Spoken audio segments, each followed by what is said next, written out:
Olá, estamos em mais um podcast semanal do Imagem e Credibilidade, junto com o Jornal de Brasília, o grande jornal da capital do país, levando até você tudo o que acontece em Brasília, capital do poder, semana agitada que tivemos e também preparando a sua próxima semana. Eu, Alexandre Jardim, junto com os meus colegas e também jornalistas, Rodolfo Lago e Estevão Damásio, recebemos hoje como convidado o editor executivo do Congresso em Foco, um veículo super importante na capital do país, que, como nós fazemos diariamente, busca informações políticas a todo momento. É Edson Sardinha, que está conosco para agregar mais informações para você. Mas antes de começarmos esse podcast semanal do Imagem e Credibilidade com o Jornal de Brasília, lembro a você, se inscreva nas nossas redes sociais, também nos siga, afinal de contas, nós temos conteúdos especiais para você. Vá ao nosso site, conheça o que fazemos. Vamos lá, começando mais um podcast semanal, uma sexta-feira, podcast de número 44, hoje dia 28 de agosto, final do mês e um mês bastante agitado. Aliás, como os meses de agosto costumam ser na política. E hoje, uma sexta-feira, todo mundo iniciou com uma notícia que surpreendeu a todos. Afinal de contas, o Superior Tribunal de Justiça em Brasília decidiu pelo afastamento do governador do Rio de Janeiro, o Wilson Witzel, que mal chegou à política, já está sendo afastado dela. E não só Witzel, mas outras figuras também conhecidas do Rio de Janeiro em toda essa operação.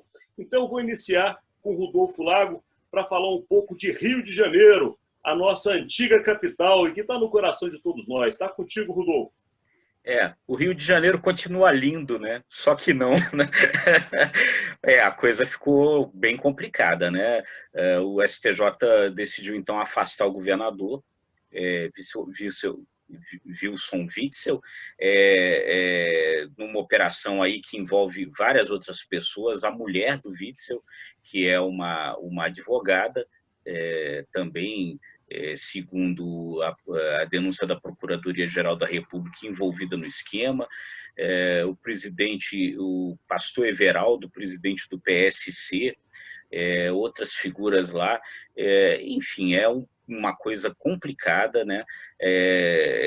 Esquemas, segundo o Ministério Público, envolvendo as questões aí relativas aos contratos, né, para combater a pandemia, né, processo de recebimento de propina que passava pelo gabinete dessa advogada, mulher do governador, um processo bem complicado que realmente eu acho que ainda vai dar muito pano para a manga, né? O governador está sofrendo um processo de impeachment na Assembleia Legislativa do Rio de Janeiro, isso deve impactar nesse processo também. Enfim, bem complicado. De fato, é uma semana complicada no Rio de Janeiro, porque não somente a política, mas também a violência tomou conta da mídia. Exatamente. No Rio, quando tem um desgoverno, quem mais sofre é a população. Eu vivi lá, enfim, a gente sabe como funciona o Rio. E você, Estevão, o que tem a nos dizer sobre esse cenário aí de Rio de Janeiro? É assustador, né? É impressionante como, nos últimos anos, a população do Rio de Janeiro vê governadores indo para a prisão ou sendo acusados por crimes de corrupção, né? E, obviamente, que o governador Wilson Witzel, com acusações gravíssimas, e agora, por força de uma decisão judicial, sendo afastado do cargo, e com um processo de impeachment na Assembleia Legislativa, cujo presidente também está no olho do furacão, o presidente da Casa Legislativa está no olho do furacão, obviamente, ele está fora do baralho das eleições municipais. Ele não tem força nenhuma de influência para tentar fazer um prefeito alinhado com ele. Então, obviamente, Bolsonaro, fazendo uma análise política das eleições municipais deste ano no Rio de Janeiro, Bolsonaro ganha muita força para fazer um candidato alinhado com o Palácio do Planalto. Então, nós temos que ficar muito atentos às consequências políticas do afastamento e do provável impeachment de Wilson Witzel sobre a sucessão ou a provável reeleição do atual prefeito do Rio de Janeiro. Obviamente, vai impactar, sim, no processo sucessório das eleições municipais na capital fluminense. E é bom lembrar que o vice também está sendo investigado. O terceiro na linha sucessória, que é o presidente da Assembleia Legislativa do Rio, também está sendo investigado. Parafraseando aí o Rodolfo, o Rio continua lindo. Só que não. Na política, só que não. Bem lembrado, Estevão, e eu realmente me entristeço da gente ver essa situação no Rio de Janeiro e torcemos para que o Rio melhore. Mas vamos puxar agora para o nosso convidado. Afinal de contas, ele sabe tudo de Congresso Nacional, que é o Edson Sardinha, do Congresso em Foco. Edson, e vamos pegar essa pauta, né, que abriu o podcast dessa sexta-feira, falando justamente das consequências, ou das repercussões, melhor dizendo, deste afastamento de Wilson Witzel aqui para Brasília, principalmente o impacto no Congresso Nacional. O que você tem a nos contar, Edson? Seja muito bem-vindo ao Imagem e Credibilidade, um podcast que é feito junto com o Jornal de Brasília. Prazer participar, obrigado pelo convite, Alexandre, Rodolfo, Estevão, prazer estar participando aí com vocês, aí, com gente que a gente admira tanto. Pois é, uma sexta-feira, novamente uma sexta-feira bastante agitada, né? E o Rio de Janeiro, quer dizer, é o calvário, né, do Rio de Janeiro, que nós temos aí seus ex-governadores vivos, todos com passagem aí pela prisão, né? Nós pensávamos aí em Pezão, no Sérgio Cabral, né, o casal Garotinho, que também já teve preso, enfim, e agora, não chega a ser um caso de prisão, mas é um caso de afastamento do governador Witzel. Rio de Janeiro, que sempre, né, antiga capital, mas assim, uma grande influência, né, na política brasileira, né? Nós observamos hoje, né, o presidente da Câmara também é do Rio de Janeiro, né? O presidente da República representava o Rio de Janeiro ali na Câmara. Então, com certeza isso vai ter consequências, né, para os dois lados ali. Eu acho que também é importante ver como é que isso vai se desenvolver, né, em relação ao grupo ali do presidente da Câmara também, o Rodrigo Maia, né, no grupo eleitoral dele ali, né, se isso de fato vai dar ali uma impulsionada na candidatura do Eduardo Paes, por exemplo, né, do grupo dele ali à Prefeitura do Rio, né. Nós estamos aí com o Congresso hoje vivendo também um clima, né, já pré-eleitoral, né, tanto em relação às eleições municipais desse ano, né, que vários parlamentares participam, mas também já de olho ali na eleição do ano que vem para a presidência da Câmara e para a presidência do Senado, né. Então, não tivemos esse ano aqui aquele tradicional recesso de meio de ano, tivemos aí o adiamento da eleição, né, quer dizer, que o Congresso já era para estar agora completamente parado, em recesso branco por causa da eleição, houve um adiamento. Então, temos aí uma eleição, né, atípica, né, para a gente que fica em Brasília, parece que tudo, como a gente não tem eleição aqui, parece que fica uma coisa muito, sempre ali, distante, né, mas a gente sabe que as coisas estão entrando já numa temperatura bem quente, e agora em setembro, né, a partir da próxima semana, a coisa vai esquentar bastante, e eu acho que isso deve ter um reflexo aqui na pauta legislativa do Congresso, né, de certo modo, baixando um pouco o ritmo, né, das votações, para que os parlamentares possam se dedicar mais à campanha eleitoral. Você chamou atenção para um ponto muito importante, Edson. O seu feeling político, jornalístico é sensacional, porque você lembrou e juntou a questão das eleições, ou a questão da presidência da Câmara e a influência por ser o presidente da Casa do Rio de Janeiro, porque isso faz realmente mexer no tabuleiro, porque Rodrigo Maia é uma das peças que está querendo ser reeleito presidente da Câmara. Com o afastamento de Witzel, a gente conhece um pouquinho também do Rio de Janeiro, Rodrigo Maia passa a ser uma peça dentro da disputa ao governo do Estado. Ou seja, isso mexe diretamente com a política de Brasília. A coisa realmente vai dar uma reviravolta, você lembrou bem. E realmente as eleições municipais mexem com todos nós. Estevão Damasio, essa semana, meu caro, não foi fácil para o ministro da Economia, Paulo Guedes. Aliás, essa semana ainda não acabou para o ministro Paulo Guedes, melhor dizendo, né, Estevão? Porque, afinal de contas, ele sentiu o calor da fritura em Brasília, porque na quarta-feira o presidente da República colocou ele numa saia justíssima, né, ao dizer que suspendia por completo o Renda Brasil, que vai ser o novo Bolsa Família. Enfim, na verdade, o novo que continua sendo, porque se não existe o Renda Brasil, o que existe é o Bolsa Família. Enfim, é rolo que não acaba mais. E o ministro da Economia tentando dar seus pulos aí no meio da fogueira para ver se não se queima, né, Estevão Damasio? O que vai ter, hein, Estevão? Hoje é sexta-feira, é a promessa que Paulo Guedes fez, aliás. Promessa não, melhor dizendo, é a determinação que o presidente deu a ele para trazer uma resposta. O que vai acontecer, Estevão Damasio? Foi um desgaste totalmente desnecessário essa semana, porque o presidente errou. São discussões importantes, estratégicas, que têm a ver com o braço social do governo. São milhões de famílias que dependem, ainda mais nesse período de pandemia, de um aporte do governo, de uma ajuda do governo. E a equipe econômica estava discutindo isso internamente.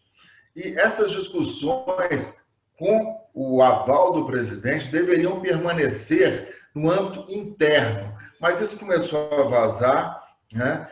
Os líderes governistas deveriam também estar participando, porque os líderes do governo têm que ser municiados de informações, porque, teoricamente, eles depois, quando muitas dessas medidas chegarem ao Congresso, eles aqui serão os responsáveis pela defesa dessas propostas junto aos colegas deles, aliados ou não. Então, o governo conduz muito mal isso, o presidente conduz muito mal isso. Então, quando o presidente publicamente desautoriza o ministro da Economia dele, ele coloca o Paulo Guedes na frigideira, sim, né? Então, a expectativa é que, diante da impossibilidade e das limitações orçamentárias pautadas pelo ajuste fiscal, pelo equilíbrio fiscal, a tendência é que o governo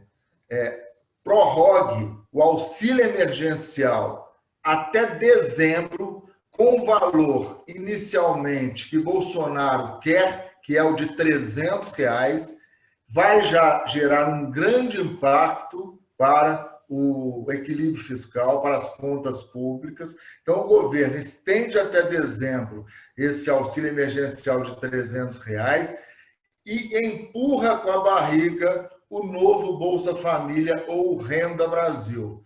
Com isso, satisfaz o presidente da República, dá uma satisfação também à sociedade. Olha, conseguimos prorrogar até dezembro com um valor abaixo dos R$600, mas é o que podemos fazer no momento. E, enquanto isso, a equipe econômica se compromete a encontrar uma solução racional, uma solução inteligente e uma solução factível para darmos um novo Bolsa Família que não impacte as contas públicas. Então, eu acho que é uma solução que o governo pode encontrar que gere menos desgastes para a equipe econômica, para Paulo Guedes, e possa aí, alimentar um pouquinho o sonho do trabalhador e da classe que está sofrendo mais com essa pandemia. Não é um mundo ideal, mas é o que é possível. Estevão Damasio antecipando o fato, porque Paulo Guedes ainda se encontrará com o presidente, mas realmente, Estevão, o que você disse tem toda a lógica de acontecer. É uma situação que, na verdade, ajuda os dois lados, né? Não acaba de vez com o ministro da Economia, coitado, que ele está numa situação realmente de corda bamba e dá o discurso que o Bolsonaro tanto quer. Mas eu vou para Rodolfo Lago, levando uma outra informação, Rodolfo, para ver como está complicada a vida de Paulo Guedes. Como se não bastasse tudo isso que nós falamos hoje, que vimos falando estamos falando durante a semana, ontem o presidente Jair Bolsonaro ainda fez um anúncio público dizendo que 6,5 bilhões de reais já estão destinados a um programa de obras do Pró-Brasil. Ou seja, se Paulo Guedes está tentando achar onde que ele vai tirar dinheiro, já tem 6,5 a menos. Não é isso, Rodolfo? É isso, é cada vez mais complicado. Eu não sei que mágica o Paulo Guedes vai fazer. A verdade, né, é que ficou claro, né, nos últimos dias aí, que o presidente sentiu o tamanho do potencial eleitoral de toda essa coisa, né? Começou a pensar na reeleição e o ajuste fiscal que vá para sei lá para onde. É, é, o, o, o, chamou muito atenção, e diz que as informações se tem que isso chamou muita atenção lá no próprio Palácio do Planalto, uma pesquisa que foi feita pelo IBGE, pelo economista Marcelo Neri, que foi secretário de Assuntos Estratégicos da Dilma Rousseff e, portanto, seria aí uma figura insuspeita, né? Porque participou de um governo de oposição, né? Ele fez um estudo que mostrou o seguinte, que o auxílio emergencial tirou, até julho desse ano, mais de 13 milhões de pessoas da pobreza. Então, com base nesse número, o presidente da República encheu os olhos, né? Disse, não posso terminar com isso e tal. Preciso manter isso o máximo possível. E foi daí que começou toda essa discussão, no sentido de aumentar esse valor, de prorrogar essa coisa. Agora, o problema é que o próprio Marcelo Neri já dizia nessa pesquisa o seguinte, e aí é que vem o alerta, olha, a situação é legal por causa do auxílio emergencial, mas certamente no momento que o auxílio emergencial acabar, começa o drama dessas pessoas, né? E aí, então, toda essa coisa para manter. Agora, o problema é o seguinte, é que mantido R$300 é metade dos 600. Isso certamente vai ter algum impacto aí. Então você vê como é que a coisa é complicada, né? O que pode ser uma solução boa, pode também, para a população que hoje recebe 600 vai passar a receber 300, pode não ser, pode não soar assim tão bem. Então você vê como é que é o jogo de risco, é um jogo de risco grande, e a outra ponta dessa confusão toda é a questão do ajuste fiscal, né? O país aí correndo o risco de gastar mais do que tem, e aí você joga a conta lá para frente, o país se endivida, é tudo isso que o Paulo Guedes está tentando alertar o presidente, que é uma coisa muito arriscada de se fazer, né? Agora, a cabeça do presidente não tem dúvida nenhuma. Os números que estão lá não são os números do ajuste fiscal, são os números da eleição, né? Bem lembrado, viu, Rodolfo? A eleição está em curso e ela não sai da cabeça do presidente. E o presidente, o interessante, é que parece um novo pai dos pobres, né? E fazendo um comparativo, claro, com suas devidas diferenças, mas o chamado pai dos pobres, para quem é de uma geração mais antiga se lembra bem, foi Getúlio Vargas, né? Que flertou muito com o fascismo no passado e agora aparece um presidente de direita que também está sendo colocado como pai dos pobres. A história parece que vai se repetindo, mas a gente vai ficar atento para ver e quero saber a opinião de você, Edson Sardinha, porque, afinal de contas, tudo acaba no Congresso Nacional. E de Congresso você entende como ninguém. Está contigo. Olha, Alexandre, o que a gente percebe é que o presidente, nessa disputa, né, com o Paulo Guedes, ele sempre tenta sair como o bonzinho da história, né? Porque toda vez que a equipe econômica vem com alguma saída, alguma proposta que é impopular, ele vem com um discurso que agrada a população, agrada a plateia, né? Então, se o Ministério da Economia vem defendendo a criação de um novo imposto, uma volta da CPMF, por exemplo, aí ele diz que ele pessoalmente é contra, né? Quer dizer, agora vem aí o ministro da Economia com a proposta aí de extinguir o abono salarial, aí ele diz, não vamos tirar dos pobres para dar para os paupérrimos. Então, ele usa um pouco isso, né? Quer dizer, tem acho que um jogo por trás disso, de deixar o Paulo Guedes vir com a notícia ruim, aí sentir a repercussão daquilo, e ele vir logo em seguida como o personagem ali que vai fazer esse papel, né, como você está dizendo, do pai dos pobres ali, de que não é bem assim, eu sou contra isso, eu pedi para fazerem um outro estudo, para fazer uma outra proposta. Enfim, então acho que tem um jogo aí também que o favorece, né, também. As pesquisas já estão apontando isso, né, isso tem melhorado aí esses auxílios, enfim, tem melhorado aí a popularidade dele também.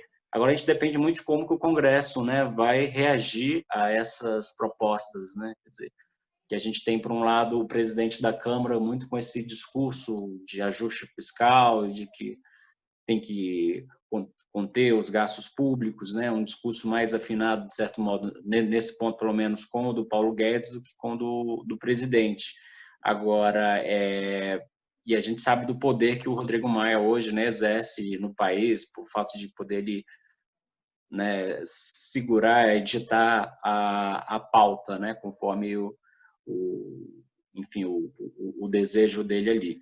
Então, acho que vai depender muito desse acerto aí também com daquilo que tiver que passar pelo Congresso, com o próprio Rodrigo Maia, né?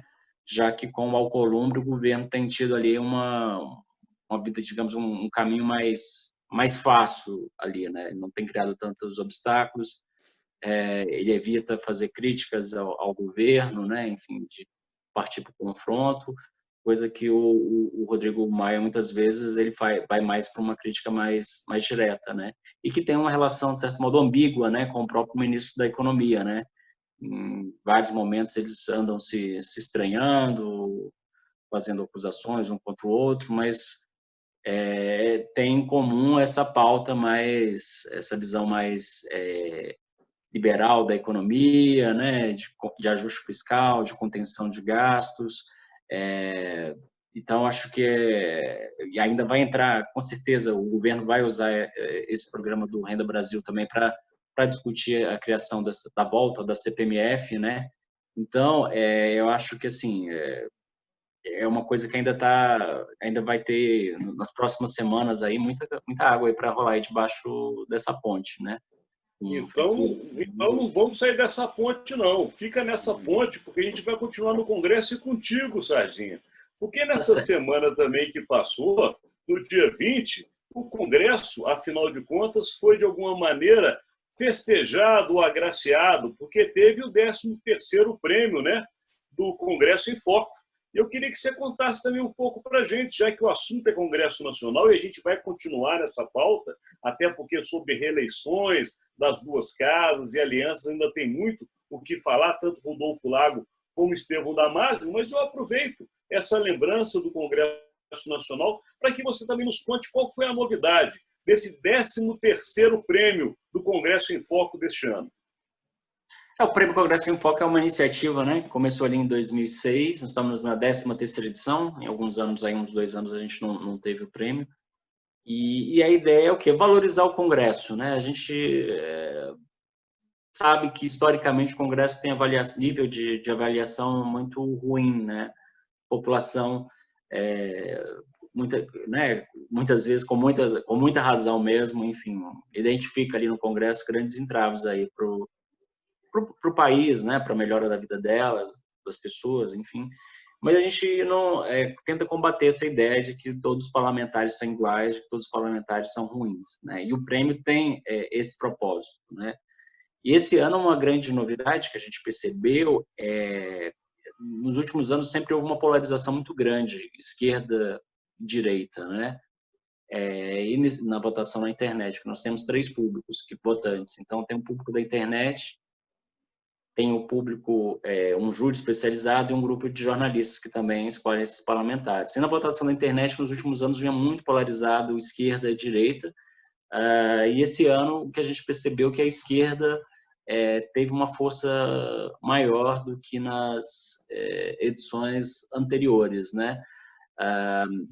Que leva a gente a refletir um pouco de alguma mudança aí, né, de foco aí desse grupo mais próximo ao presidente Jair Bolsonaro, né? Quer dizer, houve um enfraquecimento ali no Congresso desse grupo, né? Até porque vários deles não puderam participar do prêmio esse ano, porque estão respondendo a processos, né? Inclusive aqueles parlamentares que estão respondendo a processos nas fake news, né?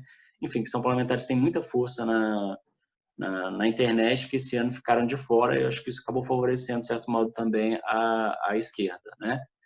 E a gente percebe que já na votação do júri houve mais uma confluência ali para o centro, né? Nós tivemos aí, o primeiro colocado foi o deputado Fábio Tradi, que é do PSD, do Mato Grosso do Sul, e no Senado foi a senadora Elisiane Gama, né? Que é mais centro-esquerda, que é do Cidadania. E dos jornalistas nós tivemos aí, os primeiros colocados foram Alessandro Molon, na Câmara, e Randolfo Rodrigues no Senado, né? E uma coisa interessante que a gente percebeu também esse ano foi o interesse, né? Parece que o interesse é cada vez maior pelo acompanhamento do Congresso. Além de um salto muito grande que a gente tem percebido na audiência esse ano, foram mais de 2 milhões de votos validados, né, na edição do prêmio esse ano, que é um número assim muito alto, né? E foram apenas 2 semanas de votação. Houve uma mobilização muito grande dos parlamentares na internet, a participação inclusive de artistas, enfim, recomendando voto, pedindo voto para A, para B, enfim. Então, acho que há um interesse maior aí pelo Congresso, né? Acho que cada vez mais, esse ano, com esse sistema de votação e reunião remota, a gente percebe que há uma certa curiosidade, né, de como que a coisa tá funcionando assim, né? Um ano de pauta, um ano muito intenso, né, na pauta legislativa, né?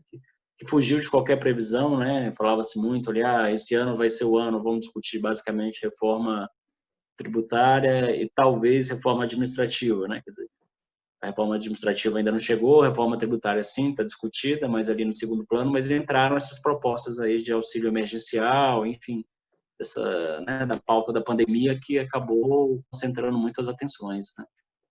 Bem lembrado, Sardinha. Edson, realmente o Congresso é a casa que todo mundo deve ter uma atenção especial, porque é de lá que saem as leis e as definições do país. E nesse prêmio também teve a participação do jornalista Rodolfo Lago, né, que estava lá compondo o júri. E voltando agora para você, Rodolfo, e falando de Congresso Nacional, nós falamos aí de Rodrigo Maia, a influência do presidente da Câmara, mas nós também temos a questão do Senado, que foi lembrada, a presidência de Alcolumbre. E a casa, que é o Senado Federal, tem andado meio em arestas com o Palácio do Planalto. O que você tem a nos contar aí de Congresso Nacional, Rodolfo? Primeiro eu queria dizer isso, aí ainda um pouquinho rapidinho aí sobre o prêmio, que eu tenho muito orgulho de ter sido um dos jornalistas escolhidos para participar do júri dos jornalistas. Eu já fui editor do Congresso em Foco e tenho muito orgulho de ter passado por lá. E acho, ainda sobre isso, acho que é interessante a gente pontuar uma coisa, que no final das contas esse prêmio acaba projetando algumas questões, eu acho, né? Porque quando esse crescimento da direita, ele se refletiu em votações anteriores do Prêmio Congresso em Foco, é curioso, né? E agora o Edson nos contando que houve uma volta aí da esquerda, um crescimento da esquerda, é bom a gente observar se isso daí não vai projetar coisas eleitorais no futuro, porque quando houve o crescimento da direita, ele apareceu primeiro no Prêmio Congresso em Foco. Então, acho que é uma coisa interessante para a gente ficar observando, né? E aí, aí eu vou até retornar uma coisa que o Edson, para entrar no Congresso, retornar uma coisa que o Edson falou aí com relação à situação no Rio de Janeiro, que acho que vai ter a ver aí com também essas disputas aí na Câmara e no Senado, que hoje é o seguinte, o nome que aparece hoje como favorito para a eleição para a Prefeitura do Rio de Janeiro é o Eduardo Paes, apoiado pelo Rodrigo Maia. E o Rodrigo Maia está com todo esse crescimento também na Câmara e querendo se reeleger presidente da Câmara. Então, é possível que todas essas coisas acabem se refletindo é possível que essas coisas no Rio de Janeiro acabem se refletindo na disputa de poder no Congresso Nacional. É curioso isso, né? O Rodrigo Maia tanto o Rodrigo Maia como o Davi Alcolumbre estão trabalhando nesse momento para tentar conseguir viabilizar um jeito de se reelegerem presidentes da Câmara e do Senado. Em princípio, eles não poderiam.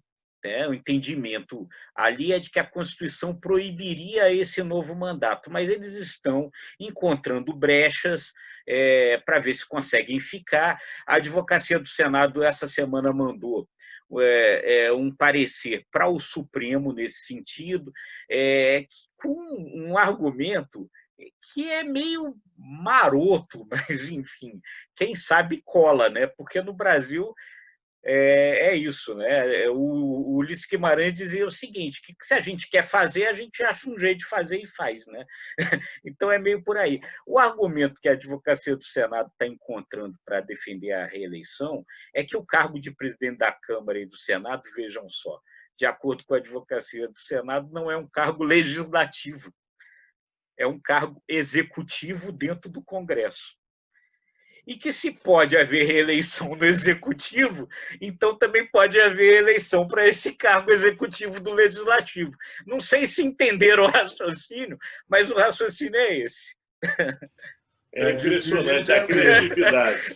A criatividade é impressionante. Não, isso me lembra, na época que Antônio Carlos Magalhães também queria se reeleger, eles arrumaram uma brecha, que falavam que quando trocava a legislatura já não era mais a mesma legislatura, portanto não era reeleição, era uma nova eleição que poderia... Os caras são criativos, eles vão arrumar uma forma. Estevão, vai lá, está contigo. É mais plausível o argumento aí de que o judiciário não pode se intrometer nas questões do legislativo. O problema é que a referência à própria Constituição, né? Como bem o Rodolfo destacou, a Constituição não permite que a reeleição numa mesma legislatura.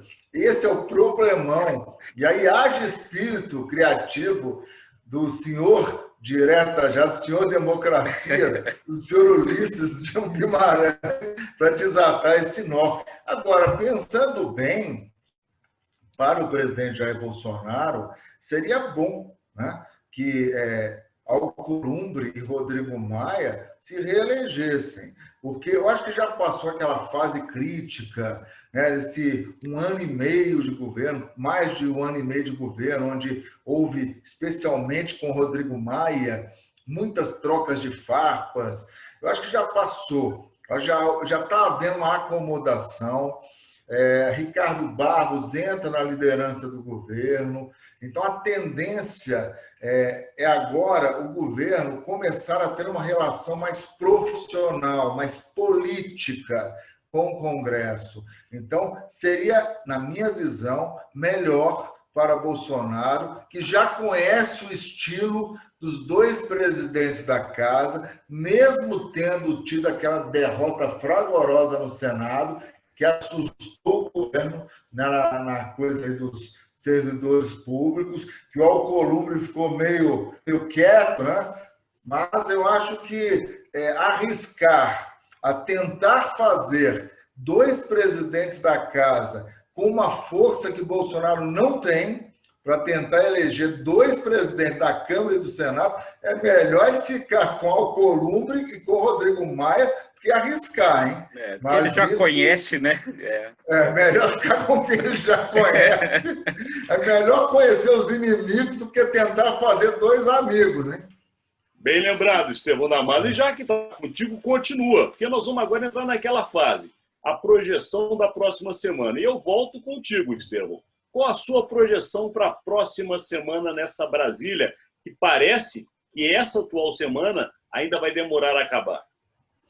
Eu acho que o fim de semana vai ser dominado por repercussões relacionadas a essa operação no Rio de Janeiro, né, com a prisão do pastor Everaldo, com o afastamento de Witzel, com o vice dele assumindo, mas com a espada da justiça sobre a cabeça dele. Eu acho que isso vai ter repercussões tremendas durante o final de semana. E vamos entrar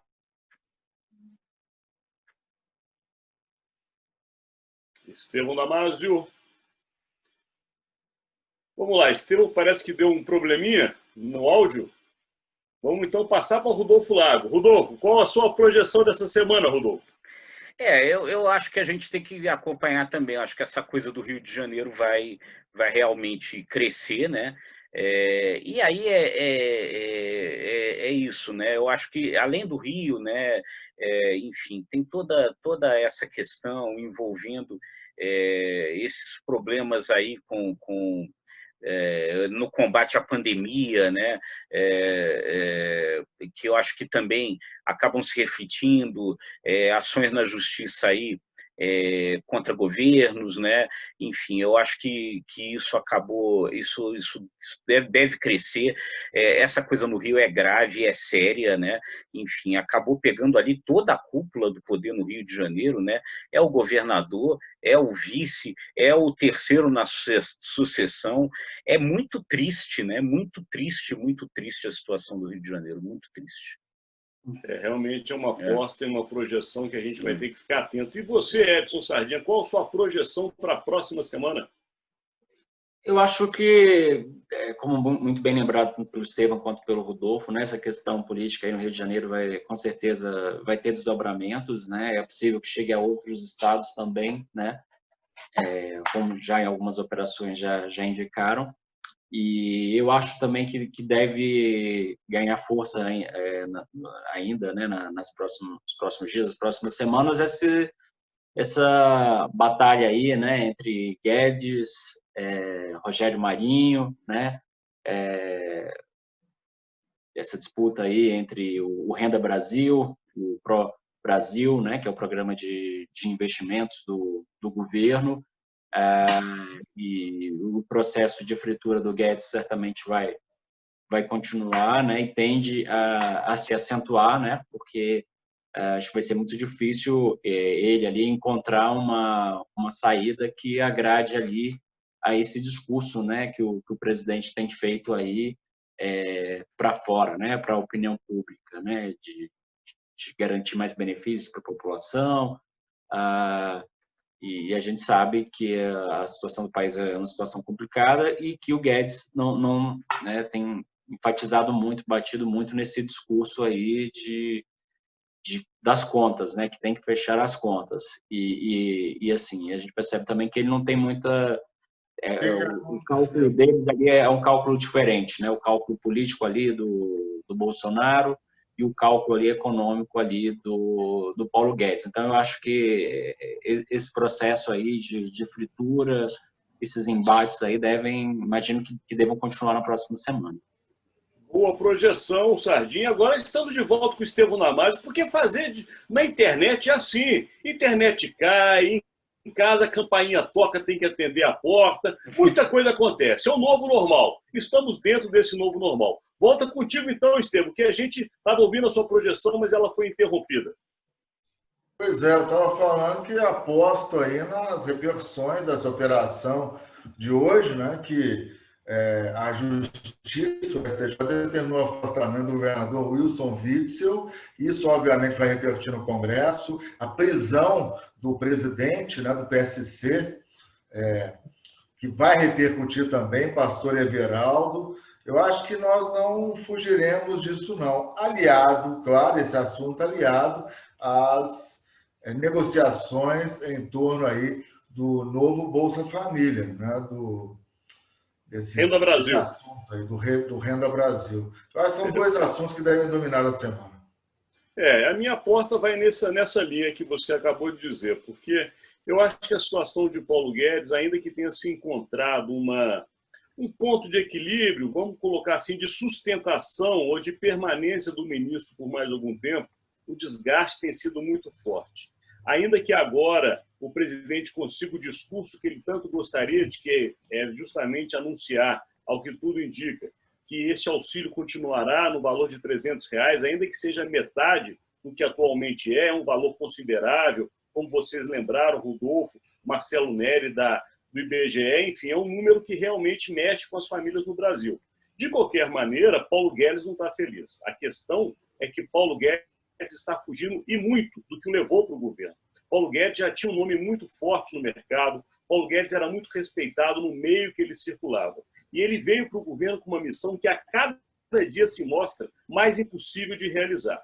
E o presidente se levando por um lado que Paulo Guedes realmente é totalmente contrário, a não ser que ele rasgue tudo que ele escreveu no passado. Portanto, a minha aposta da próxima semana é que a situação de Paulo Guedes está ficando insustentável e pode ser que ele permaneça no governo. Mas, volto a dizer, está me lembrando um pouco do que aconteceu com Sérgio Moro, criando-se situações que talvez para Paulo Guedes não seja mais tão confortável permanecer no governo. A pergunta que se faz é, o governo agora sobrevive com ou sem Paulo Guedes? Essa é a questão da próxima semana e a minha projeção. Chegamos ao final do nosso podcast semanal Imagem e Credibilidade, junto com o Jornal de Brasília, o grande jornal da capital federal. Pedindo desculpas ao nosso seguidor por esses probleminhas que ocorrem, fazendo de casa, internet, enfim, coisas que são normais do novo normal. Mas esperamos vocês para na próxima semana estarem aqui com a gente e também durante a semana, no decorrer dela, com podcast, Imagem e Credibilidade.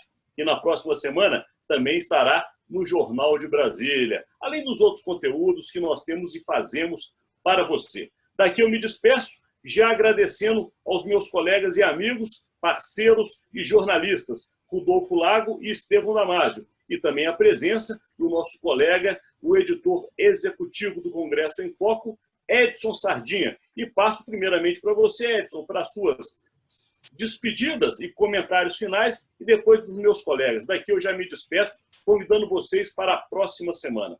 Até. Muito obrigado, Alexandre. Eu que agradeço aí pelo convite, a você, ao Rodolfo, ao Estevão, né? O Rodolfo, um querido amigo aí, ex-chefe meu ex-chefe no Congresso em Foco. Enfim, estou à disposição. É muito bom sempre acompanhar aí o trabalho de vocês.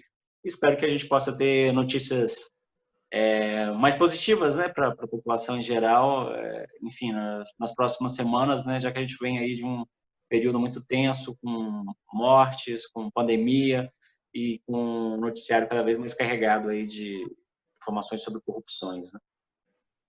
Rodolfo. Não, muito obrigado, Edson, meu amigo, né? Trabalhamos juntos no Congresso em Foco, isso me orgulha muito.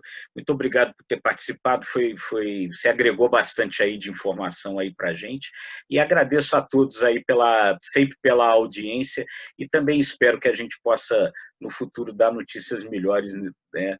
E terminar melhor esse ano tão complicado que a gente está passando. Estevão. Um privilégio ter o Edson Sardinha com toda a experiência dele aqui, um expert em Congresso Nacional. Edson, brigadão.